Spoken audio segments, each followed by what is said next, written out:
either leaving and coming back or sticking around extra time. This type of meeting is super important for how the next 4 up to 5 months are going to go. The basketball season here is a huge commitment in time, dedication, and energy and effort, and putting in a little bit extra now at the beginning is going to pay off. When it's 12 degrees outside in the middle of January, you're going to slip on the ice and it's dark and you've got to drive to wherever for the next game.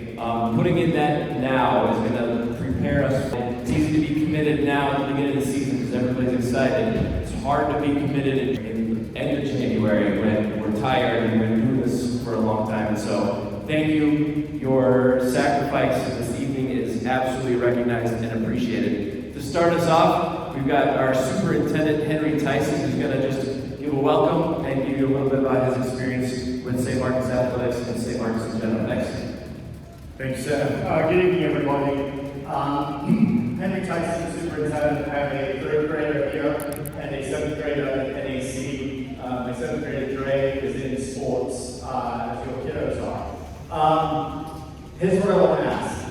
And this is, I'll tell you why in a minute. I want to ask you, and many of you already do this because I know you and I see you at previous games. I want to ask you to work with me and our coaches to build a culture within our sports program that whether we're winning or losing, when people walk out the door, they say there's something really special and unique about those teams from St. Marcus. And what they see is the Lord Jesus in what we do. And our vision statement is to be a national model of biblical living. So when people see whatever we do, they see Jesus. Like, that's just who we are. It's who I push us organizationally to be at every level. And here's why I mention it, to be candid and frank. Over the last 2 years, athletics has been, in times, a place of embarrassment and a huge drain on admin resources because we've had all kinds of problems. Some with actually coaches. We've had a couple of struggles with some coaches who haven't caught that vision, and then we just had some really embarrassing, difficult situations. And to be honest with you, it's typically not been the parents. It's often the relatives. It's like people who don't understand the culture. And so here's my appeal. I say this to Dre all the time. I'm a super competitive person. And I say to Dre, I'm way less concerned about whether or not you win. I'm way more concerned about do you do your best, are you respectful, and do you glorify God. And so, here's my ask. And this is going to happen, it's a super tight, close game, and the ref is just blowing it. And he blows it again, and he blows it again, and he blows it again. Refs at our level, the elementary level, are going to do that because they're sometimes not very experienced. Maybe your kid isn't getting the playtime you hope they would get it. And it's like, well, maybe the coach is doing something you don't like. Here's my ask. In every game, whether we win or lose, people look at us and they're like, wow, did these teams glorify God? The Bible says, he said, Paul, keep your head in all circumstances. And that's what I want to push us to do. We're working, Seth is working hard with our coaches to model that for our students to live that. And if we can do that, whether we have winning seasons or losing seasons, God is glorified, and that's what we want. With that, let's open with a prayer, and then we'll talk basketball. Let's pray. Lord Jesus, thank you for every athlete in this room and every parent, every game that will be played by our teams. Lord, we ask that you would bless our seasons, that you would make us shine, and that people would look at our athletes and our coaches and our community, and they would praise you and glorify you. We love you and we thank you. In Jesus' name, amen. Thank you. Thank you, Mr. Tyson. I'm going to try to balance moving efficiently and getting in all the content. There's always more that could be said. There's always more that could have mentioned or rushed past or anything like that. So if there's something you feel I left out or that you don't know about still, just feel free to reach out. Come catch me afterwards. I'll stick around for a little bit longer. These are the things I'm going to try to hit and make sure that we're all on the same page. with before we leave tonight, and I'll check in at the end. A clear plan and logistics with your practice times, how do you get your schedule, just like the things that you need to know to get to where you need to be.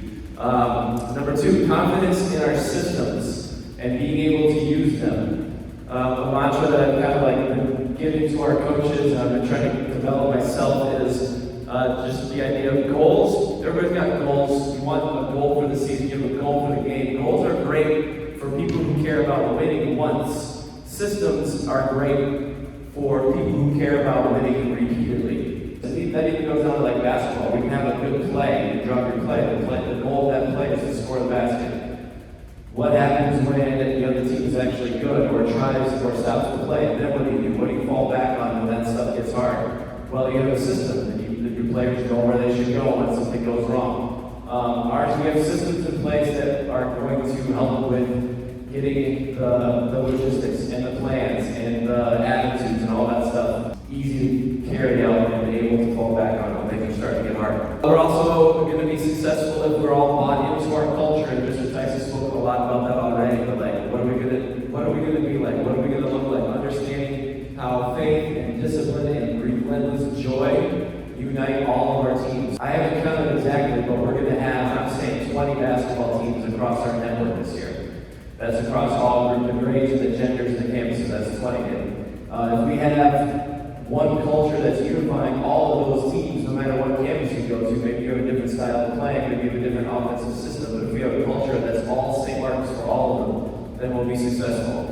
Alignment across the programs, I just kind of talked a little bit about that. We have the same systems for all the campuses and all the grades. We would also like that to eventually carry into basketball things where like the 4th graders are running the same thing as the 5th and 6th graders are running the same things as the 7th and 8th graders. We haven't been there. We've been a bunch of like individual teams for a long time, and now we keep adding teams. So what can we do to make it so that we're one program? And then encouragement and connection. You'll meet your coaches tonight. You'll meet each other. You'll put faces to names. Maybe you don't know me. Maybe you haven't met Mr. Tyson. If you don't know me, I haven't introduced myself. My name is Seth Tuck. I am the athletic director for the network for St. Marcus, all 3 campuses. And I'm probably the one that you've been getting emails from, I got the sign-ups from, and all kind of that kind of stuff. So just a little bit of connection and engagement with the teams is also what we're going to aim to leave here with tonight. This idea that a shared vocabulary, speaking the same language, that kind of stuff, apart from the skills and competitiveness, knowing the language wins games, inspires teachers, steals bases, brings people together, and keeps the benefits of practice alive long after the practice is over. Some of this vocabulary we need to learn first. Campus names, using acronyms. NAC, that's North Avenue Campus. That's the one on Palmer Street. CSC, Center Street. You go to the Center Street campus, that's CSC. And then where we're at now is KSC for Carl Schleter Campus. NAC is formerly known as Maine. CSC is the one on Center Street. This one here is KSC. Levels of teams. I don't use grades as the names of the teams.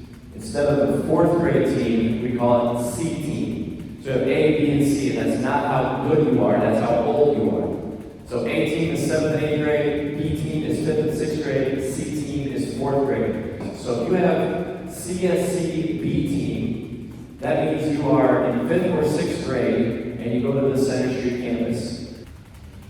A couple of things along those lines for how those teams then function and operate.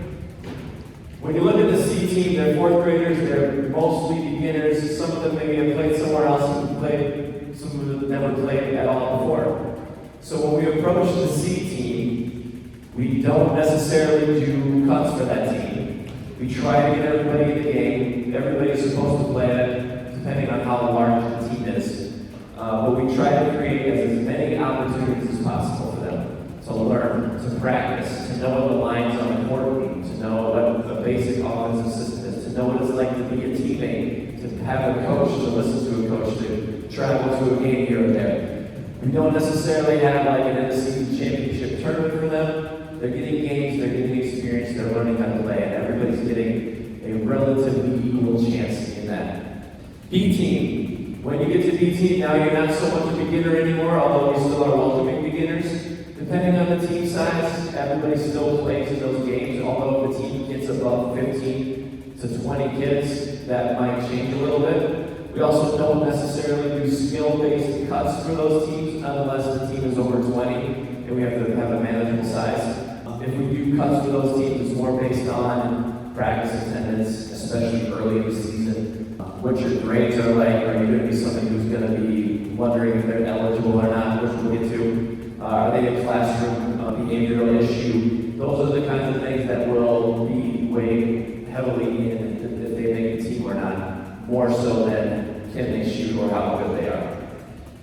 When we get to 18, now we're just one step away from high school. Now we are doing skill-based assessments and potentially cuts. We're still doing the grades and the behavior checks. Not everybody is guaranteed to play in those 18 games. We're just getting them ready for taking the next step into high school. And a lot of this, if some of you here tonight, your child may not end up being on a team at all because of one of those things, a skill-based cut or a classroom issue, not making it. And it's better to do that and get that settled now early than so that we can start to build habits of, okay, if I want to be on one of these extra things, then I have to do extra or at least more than the bare minimum in class or the way that I interact with my students.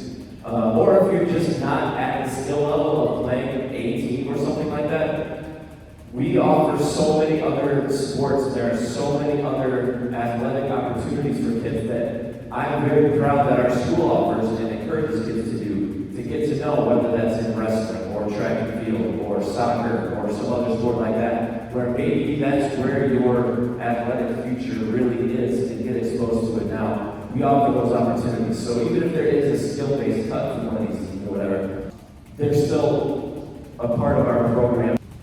Mr. Tyson talked about the vision for the school to be a national model of biblical living. We have a sports variation, athletics version, where it's to train the mind, body, and soul of every athlete so they can thrive in high school, whether on a team or a program or just in life, and compete with energy, competence, and Christian character. That thriving in high school also kind of has a connotation of maybe it's not in basketball, maybe you learn how to be on a team, but then when you get to high school, now you're not afraid to go out for football. Now you're not afraid to go out for another sport because you've had that experience here, and that's where you can find your chance to thrive. If you're not afraid to go out for the school play or the band or the choir because you've tried out for something here.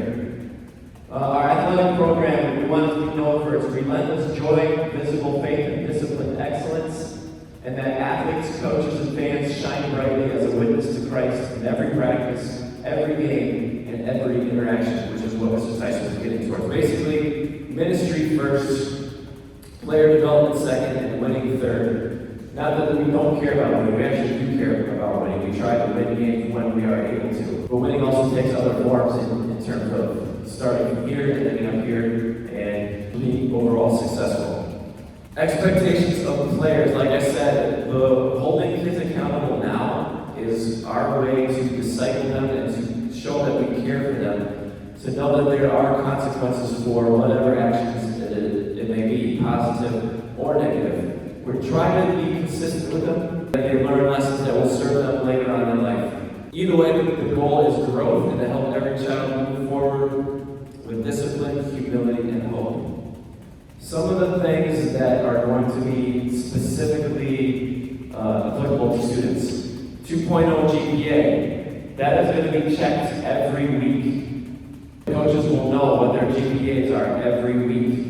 If somebody is not at the 2.0 for that week, that doesn't mean that they're necessarily ineligible that week, although the coaches are able to use that weekly if they need to, or if they choose to, if they want to hold to a higher standard. Recheck for eligibility 3 times a year, November 24th, December 15th, and January 26th. And that gives, there's about like a 2 to 3 week time periods in there where if they're not where they need to be, they have time to see where they are and know that, okay, December 15th is coming up. I need to find out what my missing assignments are, what grades I need to get back up. That gives them like the time to get back on track. If they've had that 2 to 3 week period where I know that I'm not at 2.0, but I've got at least 2 to 3 weeks to get up there, then they're for sure ineligible to play in games. Ineligibility for games does not mean that you are off the team necessarily, unless it becomes a repeated issue. It means you still come to practice and even still go to the games, just don't play in them until that 2.0 GPA is back up. You've heard the term student athletes, so the student comes first. This is not meant to be a punishment, but it is meant to be a correction. In the first 3 weeks of practice, where we're getting good habits of attendance, if a student misses 2 practices without any communication, then a loss of roster spot may happen. An excused absence is just let the coach know. Just text the coach, put it on SportsYou, just say that they're not going to be there. Any communicated absences are going to count towards those unexcused. So 2 of those in the first 3 weeks, and we'll just have to move on and we can try again next year. Be familiar with SportsYou, use it, that's what we're going to use. I'll get on a whole section on SportsYou, but you got to be committed to using SportsYou as our communication method. So here's the SCR sheet. You should be familiar with this, so we know where students are in their functioning with academics, with behaviors. So here's just an example. I blocked out the name, it's nobody in here. So the student has a 2.08 GPA. Okay, that's good enough to pass the eligibility check.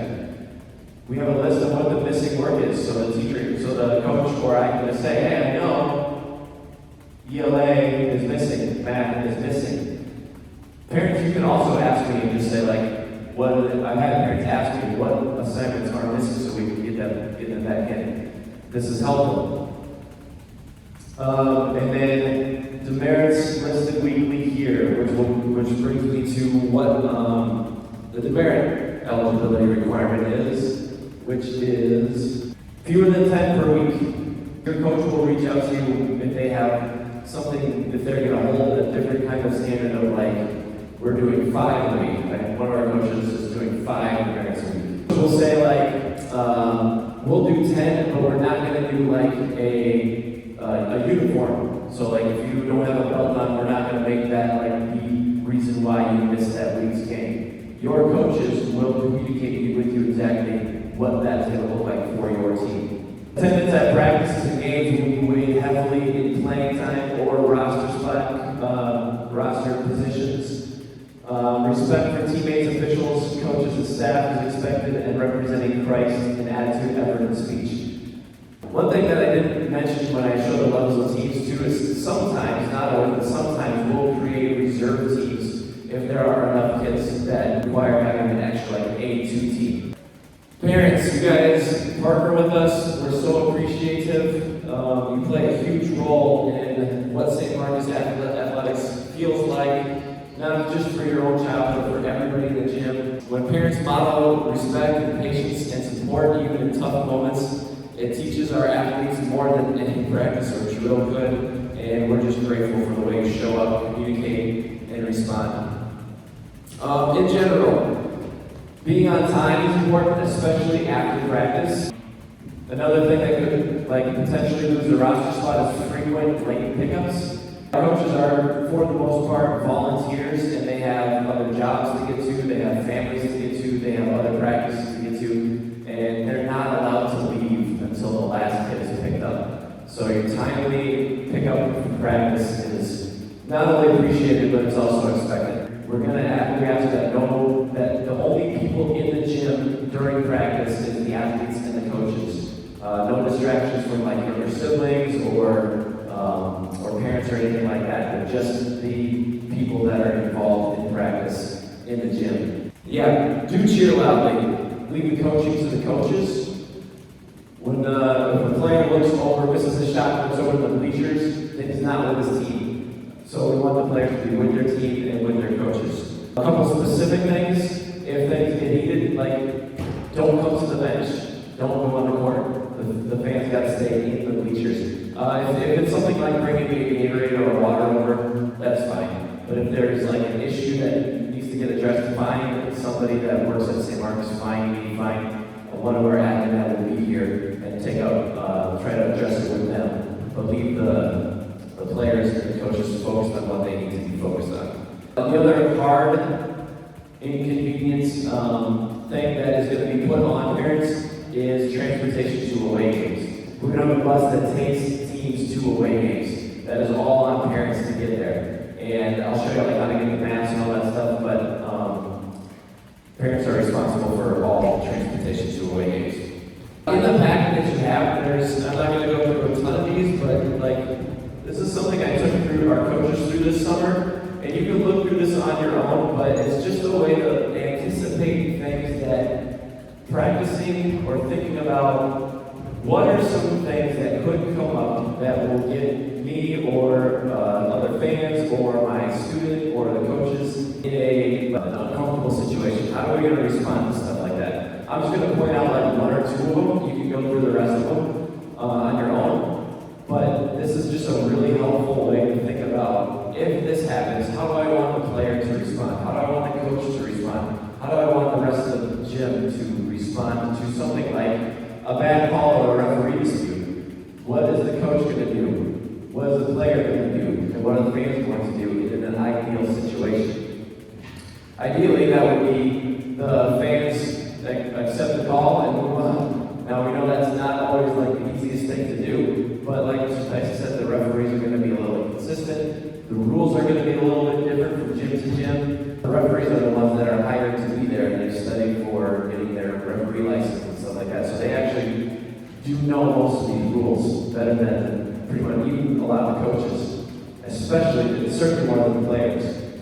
Other these real situations that can come up, these have all come up before. What are we going to do when our team is winning by 50? What are the coaches supposed to do in that situation? What are the players supposed to do when we're winning by 50?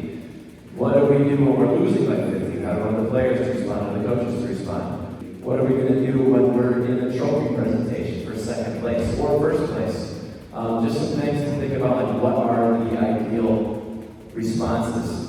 And you have the whole list, and I'm sure you can think of more, but you have that whole list in your packet there. So in summary with parents, we're measuring success not only by performance, but by how we respond in difficult moments.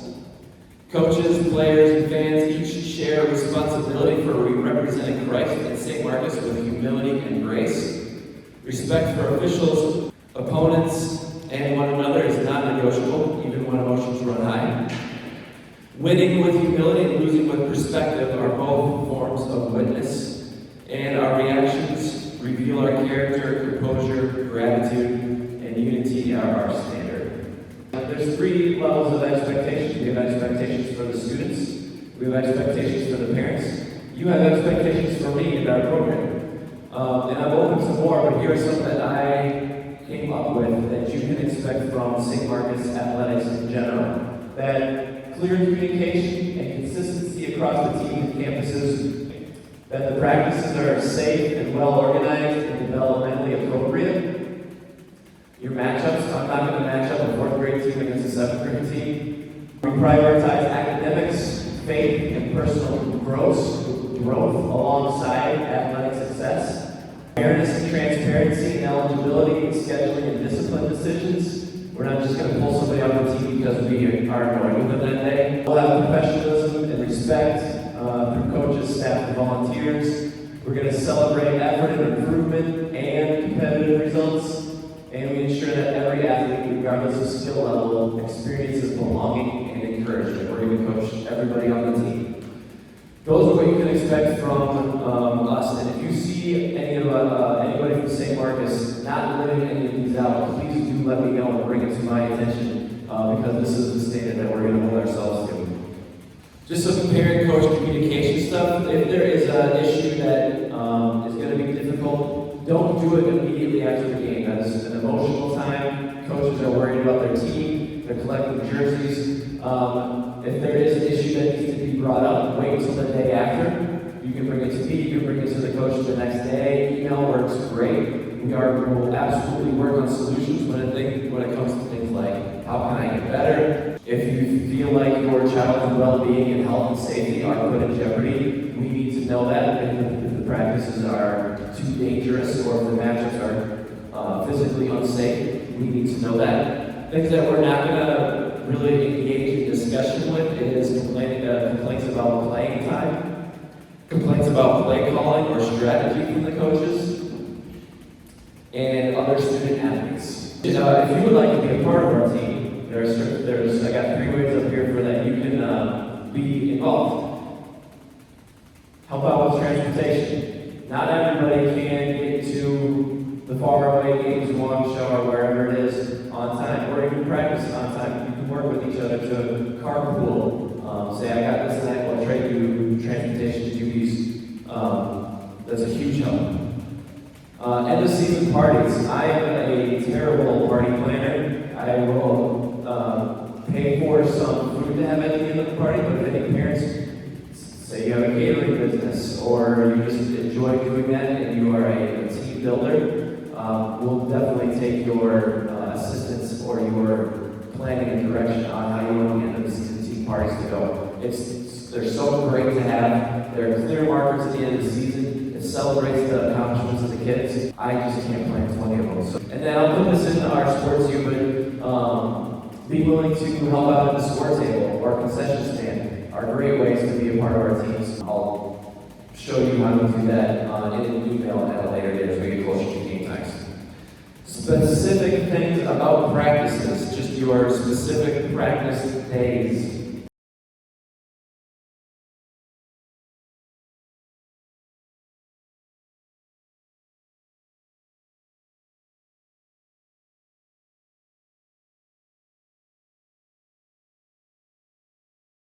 Don't bring your 5 p.m. practice student early so as not to interrupt the practice beforehand. Younger siblings like running on the baseline or jumping on the stage is just like a practice distraction. There's going to be enough stuff going on that we just keep the athletes only in here. Some other logistical thing, like if we have a day out from school that's scheduled, like a Martin Luther King Day or a Thanksgiving break, if there is a school cancellation for snow or other types of weather events, by default, no practices that day. So there are not currently practices scheduled for over Thanksgiving break.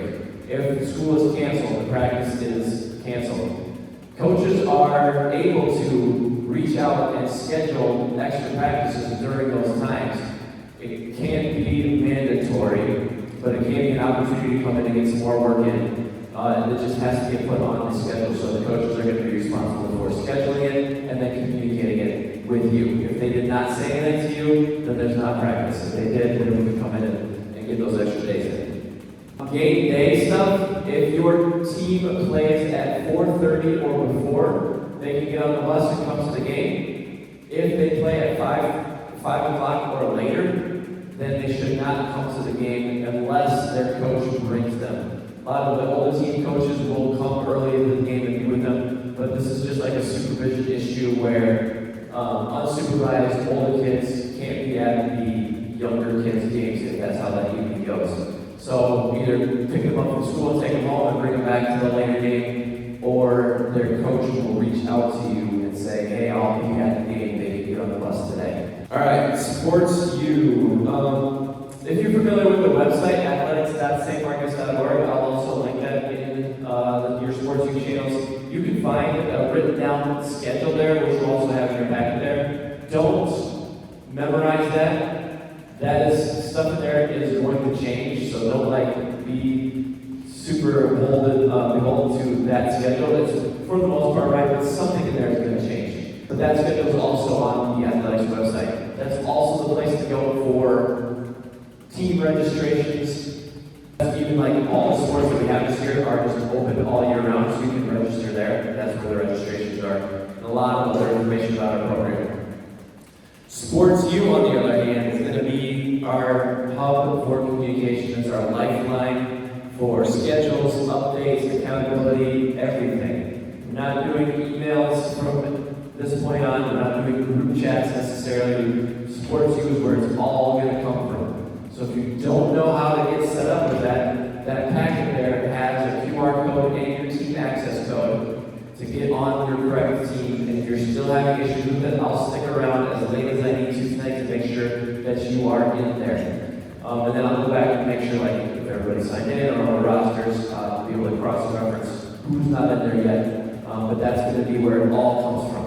The reason why we're using SportsYou exclusively is it has messaging, group messaging, like a social media type feed, where like the weekly updates from your coaches are going to come from. There is a calendar in there which has all of the practice and game dates in there, and in the game or practice events themselves, the addresses and maps to all the away games are also in there.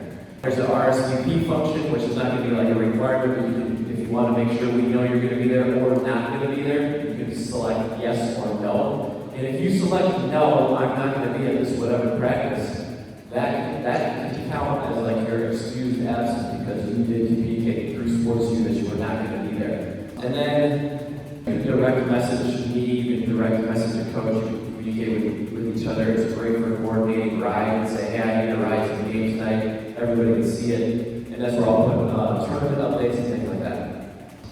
I appreciate that you come up to me and ask me, like, hey, what is this next thing? And being somebody who likes to help out and tries to like be a reliable and a faithful person to people, I'll usually try to answer it. But what's happening as we keep growing is I just get wrong answers all the time. So I'm telling people wrong information. So when we have everything in one spot like this, we just say, check SportsYou, it's all in there, and I don't have to try to come up with an answer that may or may not be correct, because it will be correct in there. And speaking of holding me accountable, if you see something in there that's not right, or it seems weird, like an address seems wrong, or isn't in there, or a date is wrong, let me know so we can get that fixed right away. I have the access codes and the QR codes for up here too, but if you have it back there, you should be good. Like I said, if you need help with that, stick around as late as you need to. Okay.